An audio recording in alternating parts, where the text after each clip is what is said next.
आज का हमारा विषय है भूषण के काव्य की अंतर्वस्तु।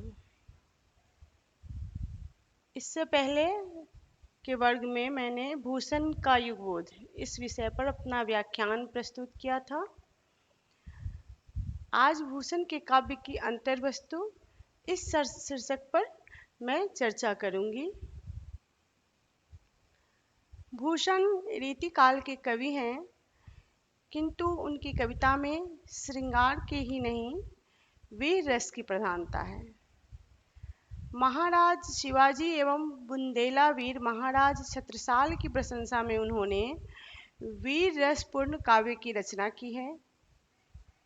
इनकी वीरता का वर्णन करते हुए उन्होंने राष्ट्रीय भावना को पुष्ट करने का प्रयास किया है। देश प्रेम एवं ओज की जो धारा उनकी रचनाओं में उपलब्ध होती है वह रीतिकाल में अन्यत्र दुर्लभ है।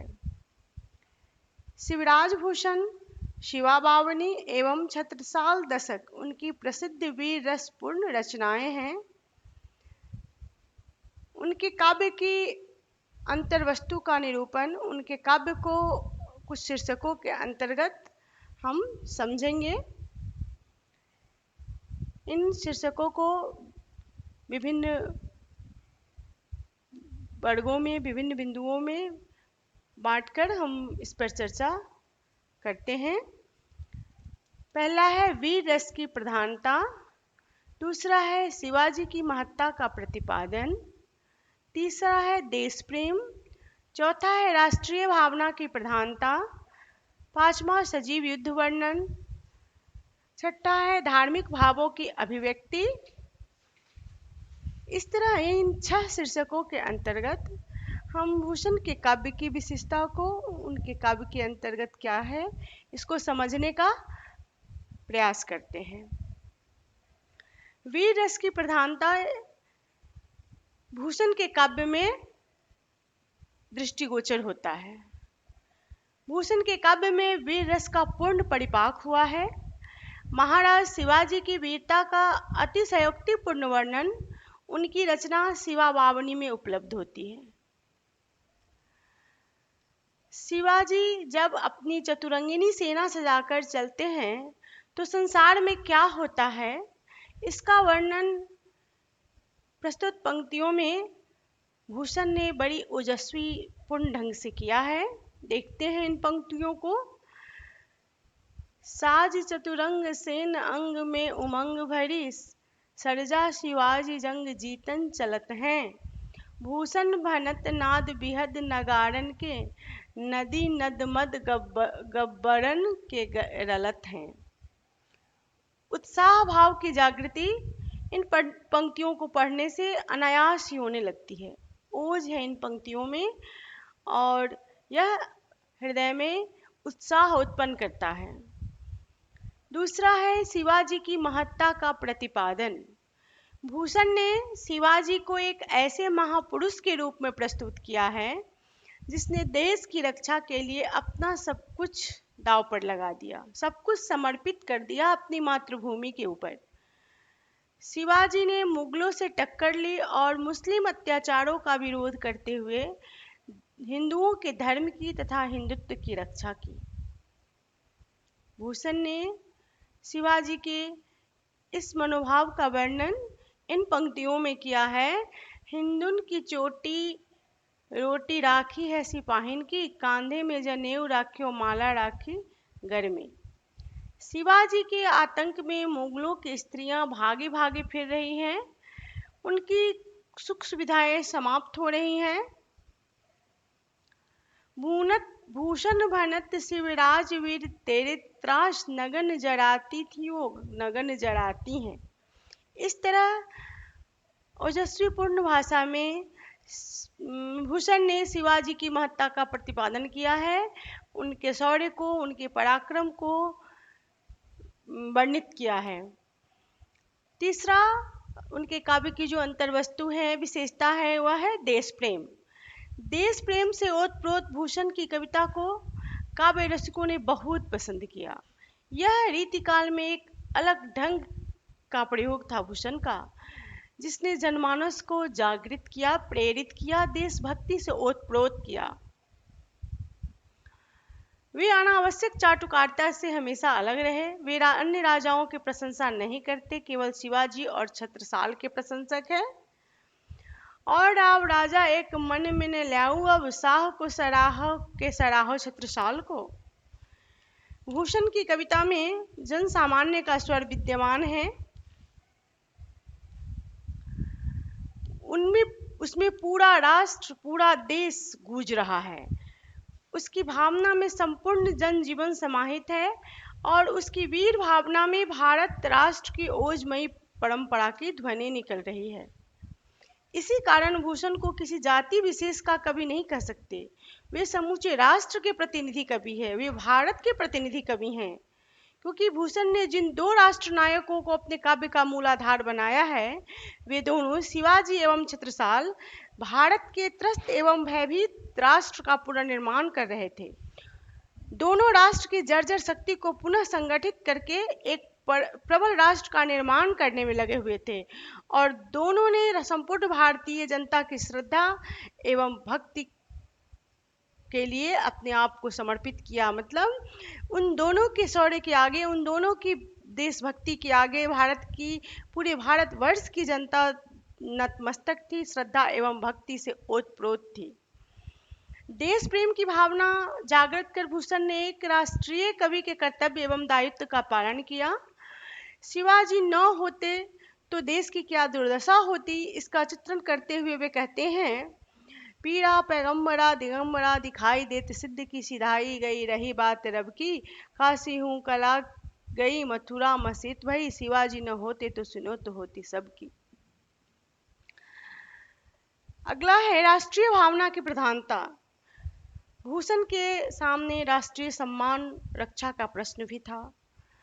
धार्मिक स्थानों को अपवित्र किया जाना, मंदिर गिराकर मस्जिदों का बनाया जाना, सांस्कृतिक मानदंडों की समाप्ति आदि के प्रयास उस समय औरंगजेब के कारण हो रहे थे। ऐसे में राष्ट्रीय सम्मान की रक्षा के लिए शिवाजी संघर्ष कर रहे थे। अतः उन्हीं को भूषण ने आदर्श मानकर जनता को जगाया। उस समय जो जनमानस की स्थिति थी, मुस्लिम अत्याचार के सामने जो भारत की दुर्दशा थी, उसमें शिवाजी ही एक दिखाई दे रहे थे रक्षक के रूप में, जो पूरी जनता को का आश्रित बने हुए थे, सबको सहारा दे रहे थे, सबका संबल बने हुए थे। और इस संबल का बहुत ही ओजस्वी पूर्ण ढंग से भूषण ने प्रशस्ति गाई है। वेद रखे विदित पुराण सरायुत राखे, राम नाम राखे होती रसना सुधर में, हिंदुन की चोटी रोटी राखी है सिपाहिन की, कांधे पे जनेऊ राखे माला राखी घर में, राजन की हद राखी तेग बल शिवराज, देव राखे देवल स्वधर्म राखियो घर में। इस तरह से शिवाजी की राष्ट्रीय भावना की प्रधानता भूषण के काव्य में दिखाई देती है। सजीव युद्ध का वर्णन अगला शीर्षक है भूषण के काव्य के अंतर वस्तु की। भूषण की कविता वीर रस एवं ओज गुण से संपन्न है। उसमें युद्धों का सजीव वर्णन किया गया है। सेना के प्रयाण करते समय उठने वाली धूल के बवंडर में सूर्य एक छोटे तारे जैसा टिमटिमाता नजर आता है तथा पृथ्वी पर चारों ओर खलबली मच जाती है। इसका सजीव वर्णन भूषण ने इन पंक्तियों में किया है। इसलिए देखते हैं इन पंक्तियों को। एल फैल खैल भैल खलक में गैल गैल, गजन की रेल पेल सैल उसलत है, तारा सो तरनी धूरी धरा में लागत जिमी, थाड़ा पर पाड़ा पाड़ा वारियों हालत है। थाल पर रखा हुआ पारा जैसे हिलता है, उसी प्रकार शिवाजी की सेना चलने पर समुद्र हिलने लगता है। यहाँ पर भूषण ने अतिशयोक्तिपूर्ण वर्णन किया है। युद्ध का सजीव वर्णन करने के क्रम में भूषण ने अतिशयोक्ति का सहारा लिया है। भूषण ने योद्धाओं की मनोदशा, उत्साह आदि का सजीव चित्रण आंखों देखी अनुभूति के आधार पर किया है। भावावेग के कारण इसमें सत्यता के साथ साथ संयुक्ति भी विद्यमान है। अगला शीर्षक है धार्मिक भावों की अभिव्यक्ति। राष्ट्रीय भावनाओं के कवि भूषण के काव्य में धार्मिक भावनाओं की अभिव्यक्ति भी हुई है। ओज और वीर रस से ओतप्रोत कविता करने वाले कवि भूषण ने भक्ति से सम्मिलित रचनाएं भी की हैं। वे अनुभव कर रहे थे कि हिंदू धर्म पर संकट है, औरंगजेब उसे नष्ट करने पर तुला हुआ है तथा मुस्लिम सभ्यता और संस्कृति का बलपूर्वक प्रचार प्रसार किया जा रहा है। यह देखकर उनका मन व्यग्र हो उठा और धर्म विरोधी मुस्लिम साम्राज्य के प्रति वे मुखर हो उठे। वस्तुतः उनका विरोध मुसलमानों के प्रति नहीं बल्कि अन्याय एवं अत्याचार के प्रति था जो तत्कालीन मुस्लिम शासक कर रहे थे। इस समय की स्थिति का वर्णन करते हुए भूषण लिखते हैं, बैठती दुकानें लेके रानी रजवाड़न की, तहाँ आई बादशाह राह देखे सबकी। बेटिन को यार और यार है लुगाई को, राइन के मार दावादार गए दबकी। ऐसी किन्ही बात तो कौवे न किन्ही घात, भई है नादानी बंस 36 में कब की। दक्षिण के नाथ ऐसी देखी धरे मूछो हाथ, शिवाजी न होती तो सुनती होती सबकी। इस प्रकार स्पष्ट है कि भूषण के काव्य की अंतर्वस्तु तत्कालीन युग और समाज से जुड़ी हुई थी। उस समय का हमारा जो समाज था, उसकी जो स्थिति थी, सामाजिक, राजनैतिक, आर्थिक, धार्मिक, उन सब का सजीव चित्रण भूषण ने अपने काव्य के अंतर्गत किया है। उन्होंने शिवाजी और छत्रसाल के रूप में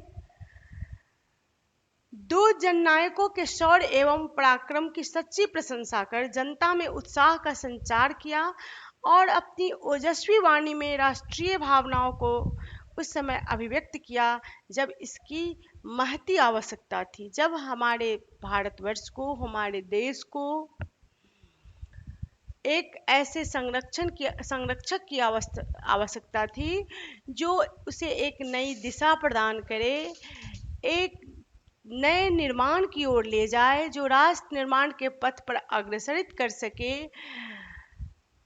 पराजित मनोवृत्ति को एक नई राह दे सके, जागृत कर सके। ऐसे संबल के रूप में शिवाजी प्रस्तुत हुए हैं और भूषण ने बड़े ही ओजस्वी रोचक ढंग से उनके अपने काव्य में उनके शौर्य का, उनके पराक्रम का वर्णन किया है और इस तरह भारत की जनता को के सामने एक मिसाल प्रस्तुत किया है, भारत की जनता को दिशा निर्देश दिया है, उनके अंदर क्रांति की भावना संचारित की है और क्रांति के पथ पर बढ़ते हुए देश प्रेम की भावना को जागृत किया है। अपने देश की रक्षा के लिए, अपने देश की स्वतंत्रता के लिए उन्हें उद्वेलित किया है।